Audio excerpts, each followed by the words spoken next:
من الشیطان الرجیم بسم اللہ الرحمن الرحیم الحمد لأہلہ والصلاة علی اہلہا اما بعد فقد قال اللہ تبارک و تعالی فی کتابہ المجید بسم اللہ الرحمن الرحیم لو انزلنا هذا القرآن على جبل لرأيته خاشعا متصدعا من خشیۃ اللہ۔ ناظرین محترم السلام علیکم۔ موضوع گفتگو تلاوت قرآن پاک کی فضیلت ماہ مبارکہ رمضان میں، لیکن اس موضوع میں داخل ہونے سے پہلے ضروری یہ ہے کہ آپ کے سامنے خود قرآن مجید کی کیا فضیلت ہے، کیا عظمت ہے، کیا وقار ہے، اس کو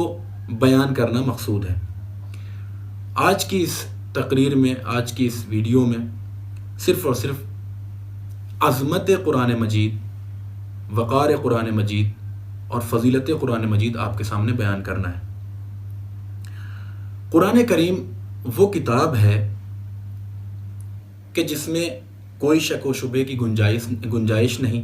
جیسا کہ خود پروردگار عالم ارشاد فرماتا ہے ذالک الکتاب لا ریب فیہ، یہ وہ کتاب ہے کہ جس میں کسی طرح سے شک و شبے کی گنجائش نہیں ہے، اور یہ وہ ہادی ہے کہ جو کبھی گمراہ نہیں کرتا، یہ وہ متکلم ہے، یہ وہ بولنے والا ہے کہ جس کے قول میں کوئی جھوٹ نہیں پایا جاتا، یہ وہ ناصح ہے، یہ وہ نصیحت کرنے والا ہے کہ جس کی نصیحت میں کوئی دھوکہ نہیں ہے۔ قرآن مجید کی فضیلت کو ہم خود قرآن مجید سے اور رسول اسلام اور معصومین علیہ السلام سے دریافت کریں گے کہ خود قرآن مجید میں قرآن پاک کی کیا فضیلت ہے، قرآن پاک میں پروردگار عالم نے کیا فرمایا ہے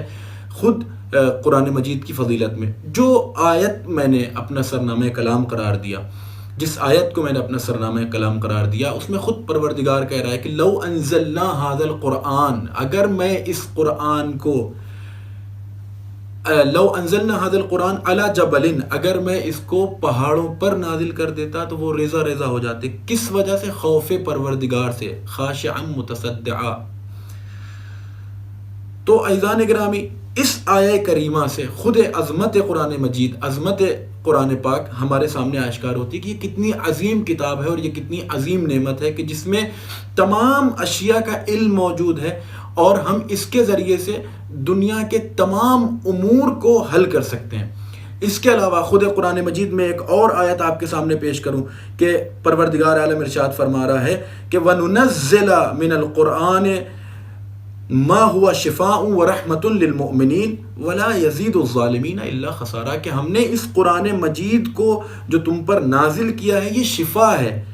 اور یہ رحمت ہے مومنین کے لیے، اور ظالمین اس سے کوئی فائدہ نہیں اٹھا سکتے، ظالمین کو اس سے صرف اور صرف خسارہ پہنچے گا۔ کون؟ مشرکین، منافقین، جو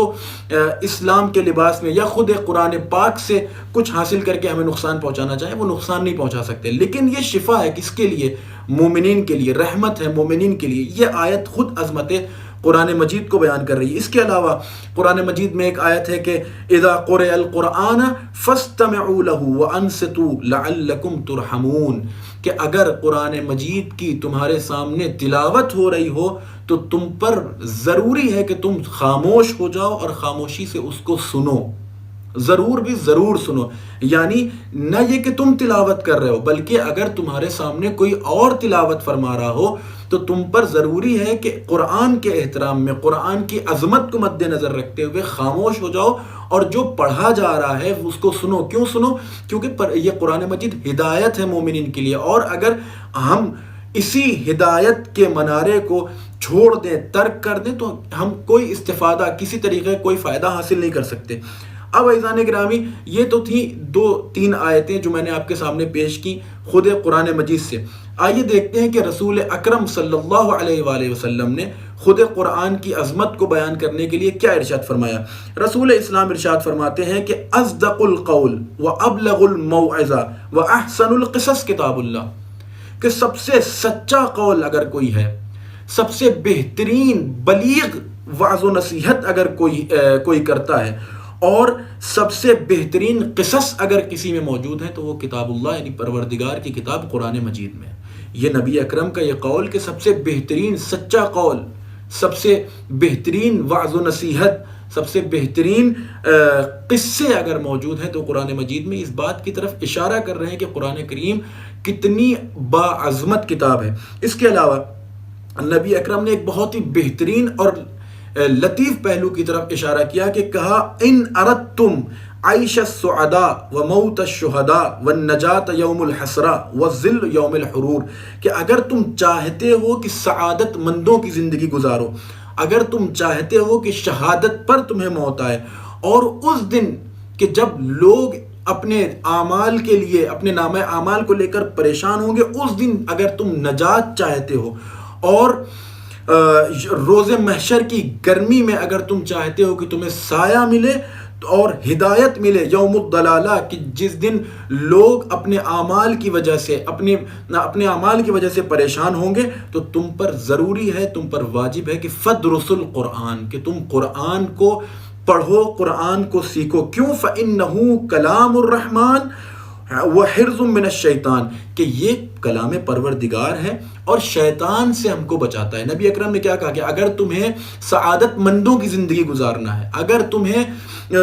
بہترین ہدایت چاہنا ہے، اگر تم بہترین ہدایت چاہتے ہو، تو تم پر واجب ہے کہ قرآن کو سیکھو، قرآن کو پڑھو، کیونکہ یہ پروردگار کا ایک رحمان کا کلام ہے، پروردگار کا کلام ہے۔ اس کے علاوہ مولا کائنات فرماتے ہیں کہ اللہ فی القرآن لا یسبقکم بالعمل بہ غیرکم، مولا کائنات خدا کا واسطہ دے کر کہہ رہے ہیں کہ خبردار تمہارا غیر تم پر قرآن پہ عمل کرنے سے سبقت نہ حاصل کر جائے۔ یعنی مولا کائنات بتانا چاہ رہے ہیں کہ یہ قرآن جو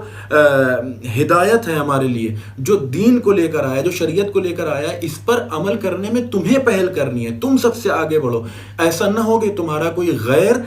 قرآن پر عمل کرنے سے تم سے آگے چلا جائے۔ اور قرآن مجید کی عظمت کو بیان کرنے کے لیے اب ایک چھوٹا سا واقعہ آپ کے سامنے پیش کر کے اس تقریر کو ختم کر رہے ہیں کہ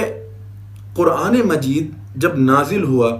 اور نبی اکرم نے اس کی تلاوت لوگوں کے سامنے کی، لوگوں کو سنایا، تو ظاہر سی بات ہے بہت سارے جو اسلام کے دشمن تھے وہ قرآن کے دشمن بن بیٹھے۔ اس وقت کہ جب عرب اپنی فصاحت و بلاغت میں مشہور تھے، عرب اپنی فصاحت و بلاغت میں مشہور تھے، تو اس وقت 4 لوگوں نے جو منافقین میں سے تھے، مشرکین میں سے تھے، ان 4 لوگوں نے کعبے کے پاس جمع ہو کر ایک عہد کیا کہ قرآن کا ایک حصہ، یعنی 4 لوگ قرآن کو 4 حصوں میں تقسیم کریں گے اور ایک حصے کا جواب لے کر آئیں گے۔ کب؟ 1 سال بعد۔ ایک حصے کا جواب 1 سال بعد لے کر آئیں گے۔ لہٰذا انہوں نے طے کیا، وہ اپنے اپنے گھروں کو گئے۔ سال بھر بعد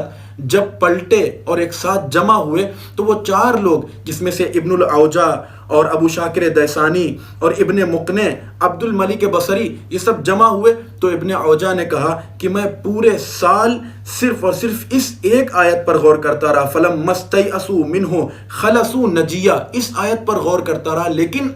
اب تک نہ مجھے یہ آیت سمجھ میں آئی اور نہ میں اس کا جواب لا سکا۔ اور اس کے بعد ابو شاکر نے کہا کہ لو کان فیہما آلہۃ الا اللہ لفسدتا، میں اس آیت پر غور کرتا رہا لیکن اب تک میں جواب نہ لا سکا اور نہ اس آیت کو سمجھ سکا۔ اس کے بعد ابن مقنع نے کہا کہ میں وقیل یا ارض ابلعی ماءک، اس آیت پر غور کرتا رہا لیکن میں نہ اس کا جواب لا سکا اور نہ اس کو سمجھ سکا۔ باعجاز امامت امام صادق علیہ السلام وہاں سے گزرے، اور صرف گزرے نہیں بلکہ انہوں نے ایک آیت کی تلاوت کی تاکہ ان منافقین کو سمجھا سکیں۔ امام صادق علیہ السلام نے تلاوت کی، بسم اللہ الرحمن الرحیم، قل لئن اجتمعت الانس والجن على ان یاتوا بمثل هذا القرآن لا یاتون بمثلہ، کہ کہہ دو ان منافقین سے، ان مشرکین سے، کہ اگر جن و انس مل کر بھی قرآن کی کسی ایک آیت کا بھی جواب لانا چاہیں تو نہیں لا سکتے۔ تو عزیزان گرامی، یہ واقعہ اور یہ روایات اور یہ آیات قرآن مجید بیان کر رہے ہیں کہ قرآن کتنی بافضیلت کتاب ہے، یعنی یہ ہمارے لیے نعمت ہے۔ ہم سب کو اس نعمت سے، اس قرآن مجید سے، اس کتاب حکمت سے اپنے استفادہ کرنا چاہیے اور اپنے زیادہ سے زیادہ وقت کو قرآن مجید کی تلاوت میں، نہ صرف تلاوت میں بلکہ اس کے ترجمے اور تفسیر کو پڑھ کر اپنے آپ کو مزین اور تعلیم یافتہ بنانا چاہیے۔ وآخر الدعوانا ان الحمد للہ رب العالمین۔